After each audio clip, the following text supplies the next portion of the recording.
भारत माता की। मंच पर उपस्थित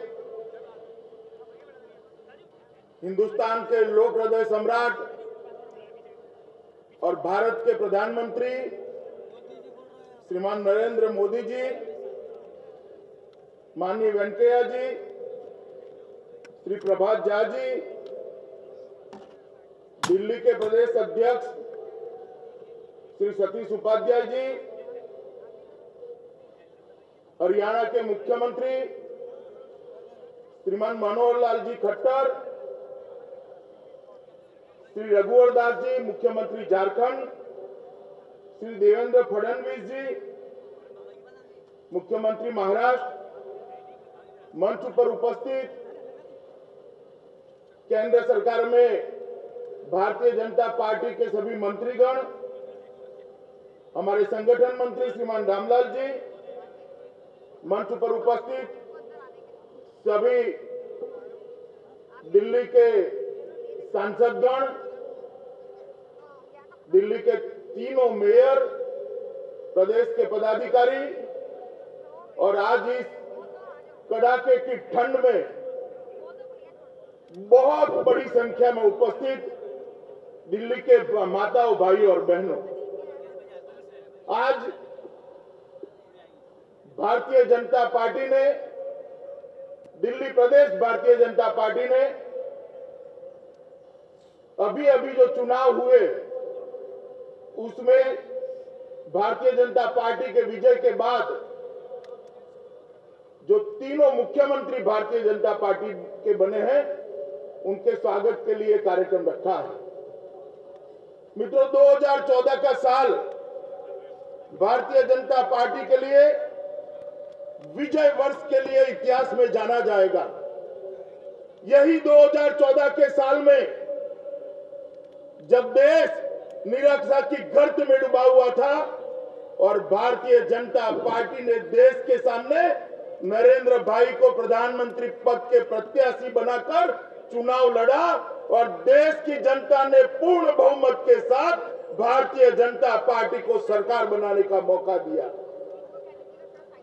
सरकार बनाते ही जिस तरह से केंद्र सरकार ने काम करना चाहिए उस तरह से मोदी जी के नेतृत्व में काम शुरू हुआ और जो निराशा का भाव था, देश भर में एक हताशा थी, उसकी जगह आशा का संचार हुआ, विश्वास का सर्जन हुआ और उसके बाद जो 4 राज्यों के चुनाव आए 2014 में, चारों के 4 राज्यों में भारतीय जनता पार्टी ने अप्रत्याशित सफलता ली है और 4 में से 3 राज्यों में भारतीय जनता पार्टी मुख्यमंत्री बना सकी है और जम्मू कश्मीर में, जम्मू के आज तक के इतिहास में जम्मू कश्मीर के भारतीय जनता पार्टी सबसे ज्यादा सीटें पाई है और इस चुनाव में सबसे ज्यादा वोट पाकर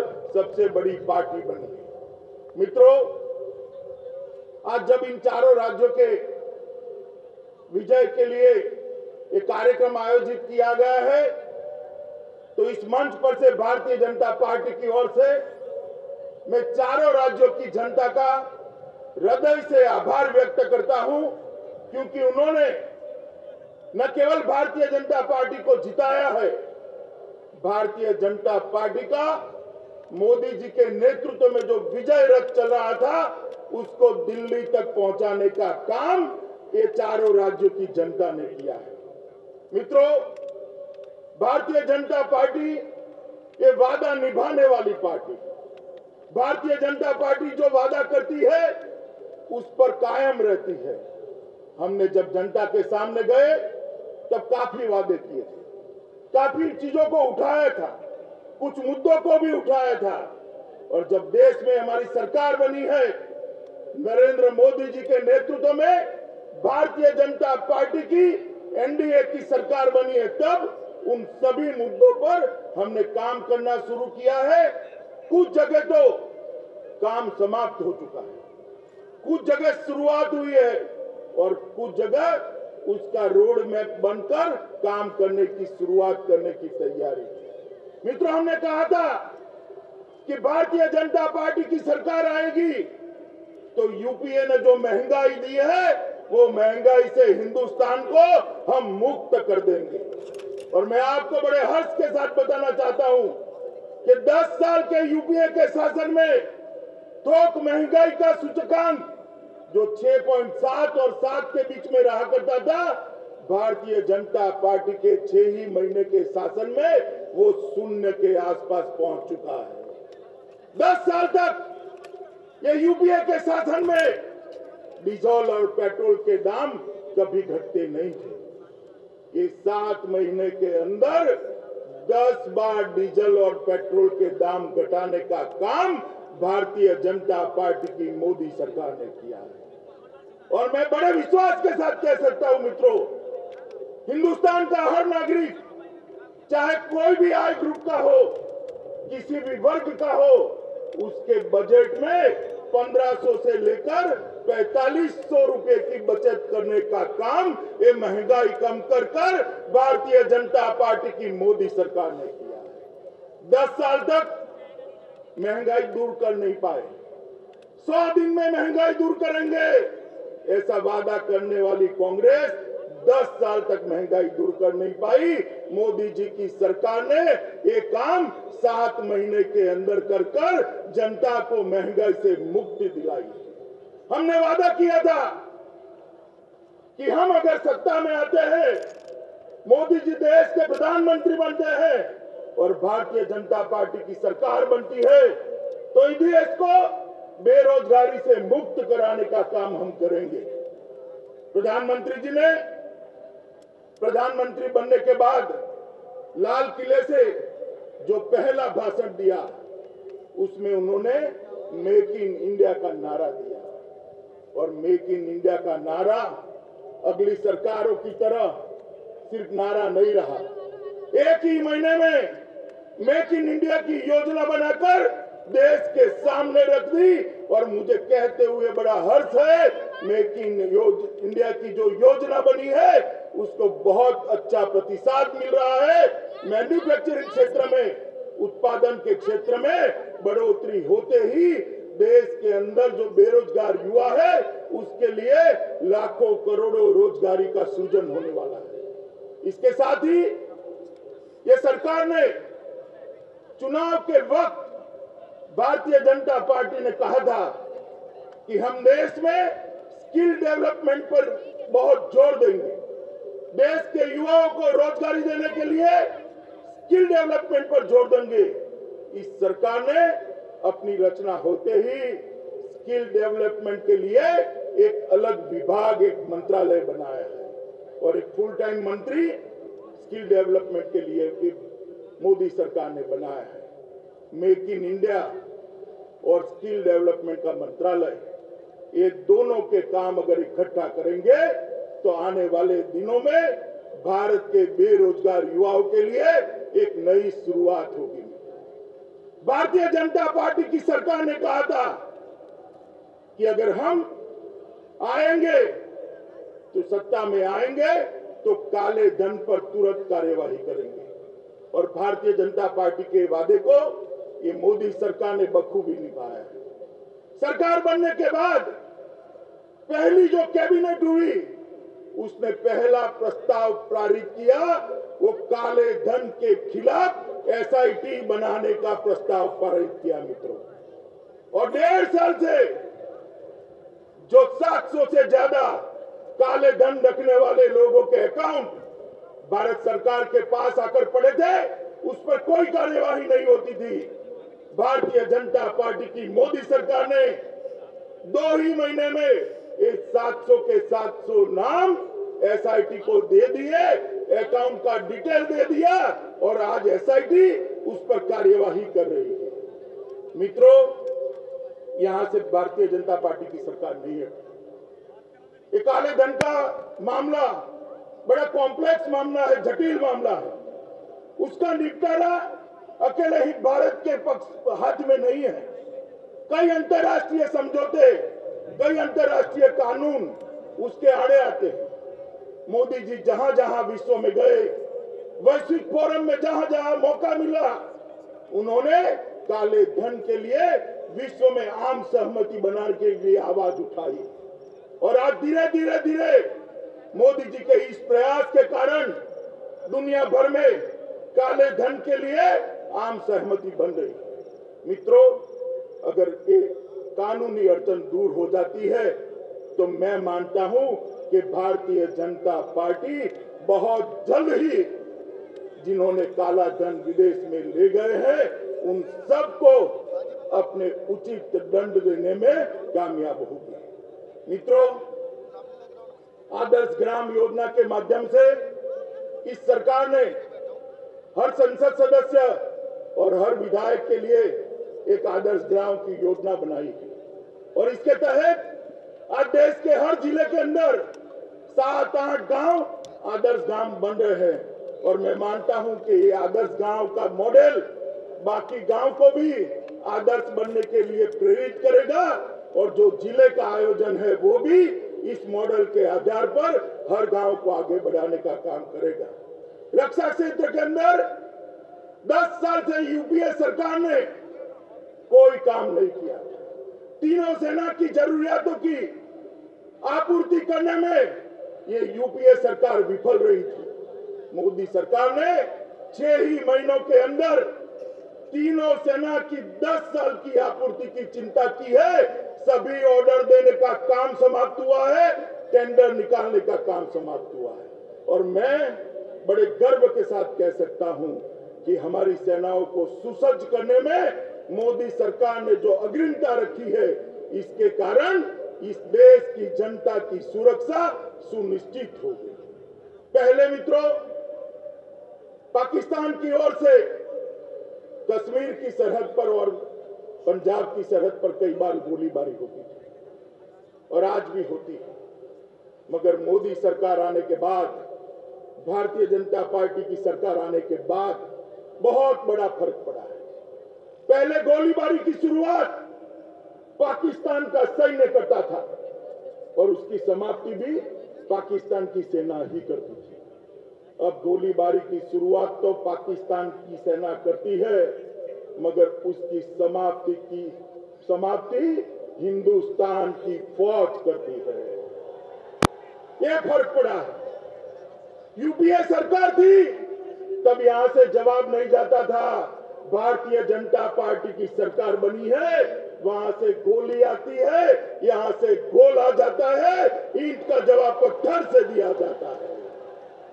देश की सीमाओं की सुरक्षा इस सरकार के अग्रिम एजेंडे पर है। मित्रों, विदेश के अंदर एक 125 करोड़ लोगों का जनतंत्र, दुनिया का सबसे बड़ा लोकतंत्र, इसको जो उचित मान सम्मान मिलना चाहिए था, वो विजन बगैर के नेतृत्व के कारण सालों से हिंदुस्तान को कभी प्राप्त नहीं हुआ था। मैं आपको पूछना चाहता हूं, आप भी टीवी पर देखते हैं, पहले मनमोहन सिंह जी भी जाते थे, कभी इस तरह का स्वागत उनका होता था क्या? होता था? अब मोदी जी जाते हैं, अमेरिका जाते हैं, जापान जाते हैं, ऑस्ट्रेलिया जाते हैं, फिजी जाते हैं, ब्रह्मदेश जाते हैं, नेपाल जाते हैं, भूटान जाते हैं, स्वागत होता हुआ आप देखते हैं ना? देखते हैं नहीं देखते हैं?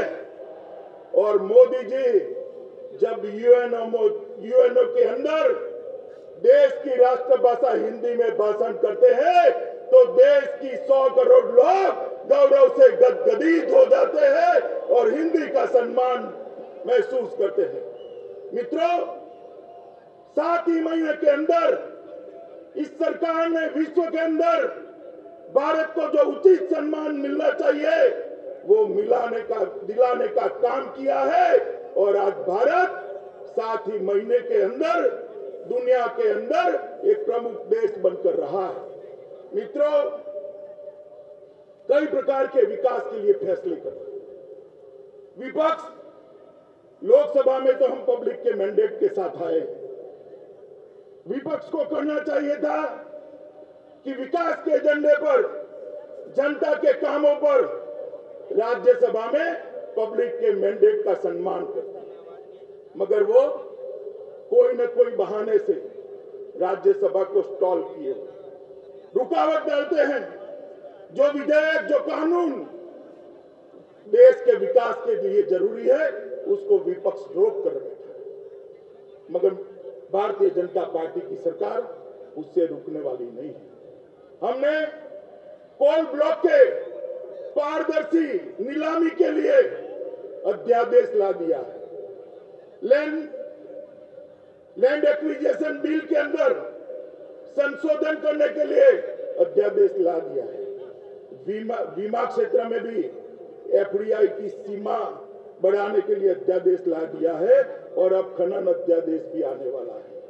अगर विपक्ष के नेता ये समझते हैं कि राज्यसभा स्टॉल कर राज्यसभा में रुकावट कर आप देश की प्रगति को रोक पाएंगे, तो सपना छोड़ दीजिए। ये नरेंद्र मोदी की सरकार है, विकास के एजेंडा पर से कभी पीछे नहीं हटेगी। और ये अध्यादेश जो आए हैं, मैं मानता हूं कि आने वाले सदन में अगर विपक्ष लोगों के हित में, लोगों के विकास के लिए, देश के विकास के लिए हमें सहायता करे, भारतीय जनता पार्टी की सरकार का समर्थन कर ये अध्यादेश को राज्यसभा में पारित करने के लिए मैं उनको अपील करता हूं। मित्रों, ये सभी काम जो हो रहे हैं, उसके कारण देश के विकास दर में भी वृद्धि हुई। एनडीए की सरकार थी तब 8.6% पर देश का विकास दर यूपीए की सरकार को देकर हम गए थे। 10 साल के बाद यूपीए की सरकार ने जब एनडीए को शासन दिया, मोदी जी को शासन दिया, उसको 4.6% पर पहुंचा दिया। और भारतीय जनता पार्टी की मोदी सरकार ने एक ही तिमाही में एक 4.6% को 5.7% पर पहुंचाने का काम किया है। मैं मानता हूं कि बहुत बड़ा काम है। जहां तक दिल्ली का सवाल है, अनधिकृत कॉलोनियों के लिए सभी पार्टियों ने प्रॉमिस किया था, कांग्रेस ने भी किया था, आप पार्टी में भी किया था, मगर काम किया तो मोदी सरकार ने काम किया। संसद के अंदर कानून पारित कर अनधिकृत कॉलोनियों को सहायता करने का काम ये मोदी सरकार ने किया है। मित्रों, मोदी सरकार का ये काम और इसके आधार पर भारतीय जनता पार्टी का ये विजय रथ घूमते दिल्ली आया है। अब दिल्ली में दिल्ली वासियों ने तय करना है, आने वाले दिनों में चुनाव होने वाले हैं, आपको कौन चाहिए? झूठे वादे करने वाली पार्टियां चाहिए या भारतीय जनता पार्टी चाहिए? मोदी जी के नेतृत्व में भारतीय जनता पार्टी का विकास रथ दिल्ली में आया है। मित्रों, थोड़ी देर सुन लीजिए, मुझे मालूम है आप मोदी जी को सुनना चाहते हैं, मगर मैं आप पार्टी को कुछ पूछना चाहता हूं कि जब आपकी सरकार बनी तब इसी रामलीला मैदान पर, इसी मंच पर आपने शपथ ली थी और आम आदमी होने का दावा भरने वाले आप लोग मेट्रो रेल से यहां तक आए थे, याद है ना आपको? मैं पूछना चाहता हूं कि आज भी आप मेट्रो रेल में घूमते हैं क्या? नहीं, तो वो सिर्फ एक दिन के लिए नाटक था। जनता को, आम आदमी देखने हैं तो हमारे इस मंच पर देख ले।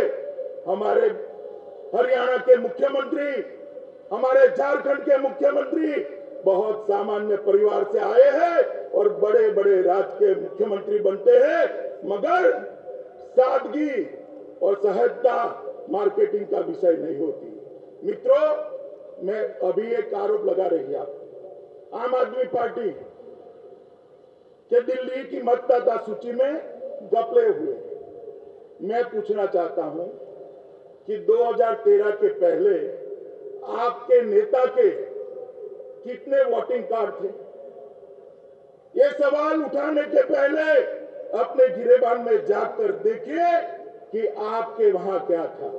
मित्रों, उन्होंने कहा है कि जब आप पार्टी की सरकार थी तो व्यापारियों पर रेड नहीं पड़ी। एक कोरा सफेद झूठ।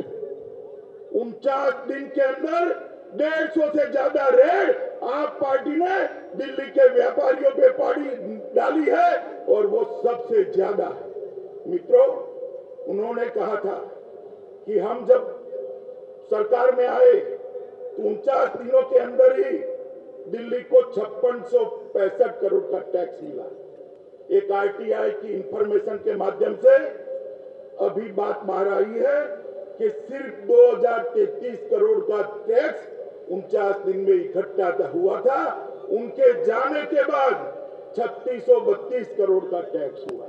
मित्रों, आम आदमी पार्टी 49 दिन में दिल्ली का कितना विकास किया वो तो मालूम नहीं है। उनके जन्म से आज तक देश की सार्वजनिक जीवन में उनका योगदान क्या है मुझे मालूम नहीं है, मगर मुझे एक बात मालूम है कि आम आदमी पार्टी ने एक रिकॉर्ड जरूर किया है। झूठ बोलने का रिकॉर्ड आम आदमी ने बड़े अच्छे से खड़ा किया है और झूठ बोलने में आम आदमी पार्टी को कोई नहीं हरा सकता। दिल्ली के मुख्यमंत्री के दावे करने वाले लोग बनारस भी गए थे देश के प्रधानमंत्री बनने के लिए। बनारस की जनता ने फैसला कर उनको वापस भेजा है। मैं आज इस मंच से आपको कहना चाहता हूं कि देश भर में विकास होने के बावजूद भी अगर दिल्ली ठीक नहीं होती, दिल्ली प्रदेश ठीक नहीं होता तो वो विकास कोई मायने नहीं रखता है। दिल्ली की जनता विकास करने के लिए, दिल्ली को एक विश्व का सबसे अच्छा शहर बनाने के लिए, दिल्ली को हिंदुस्तान की राजधानी के अनुरूप गौरव दिलाने के लिए भारतीय जनता पार्टी के साथ आए और मोदी जी के साथ मिलकर एक नया दिल्ली बनाने का हम स्वप्न साकार करें। आप लोग मेरे साथ दोनों हाथ खड़े कर मुट्ठी बांध कर बोलिएगा, भारत माता की, भारत माता की।